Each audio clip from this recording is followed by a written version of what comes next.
Conference ਵਾਸਤੇ ਅਸੀਂ ਤਿਆਰੀ ਕਰ ਰਹੇ ਹਾਂ। 7 ਤਰੀਕ ਨੂੰ ਗਵਰਨਮੈਂਟ ਗ੍ਰੈਜੂਏਟ ਕਾਲਜ ਜਾਮਿਆ ਮੁਹੰਮਦ ਸ਼ਰੀਫ ਦੀ ਟੀਮ ਜਾਣੀ ਹੈ। ਗੁੰਬਰ ਵਗਦੀ ਪਈ ਹੈ, ਤੁਹਾਨੂੰ ਆਓ ਅਸੀਂ ਗੁੰਬਰ ਵਿਖਾਈਆਂ। ਇਹ ਟ੍ਰੇਲਰ ਹੈ, ਅਸਲ ਗੁੰਬਰ ਅਸਲ ਪਰਫਾਰਮੈਂਸ ਤੁਸੀਂ ਉੱਥੇ ਜਾ ਕੇ ਵੇਖੋ।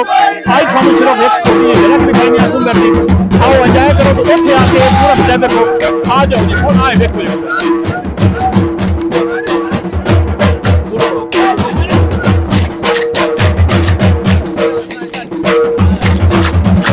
बकी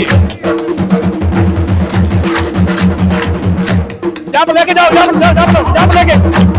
जंप लेके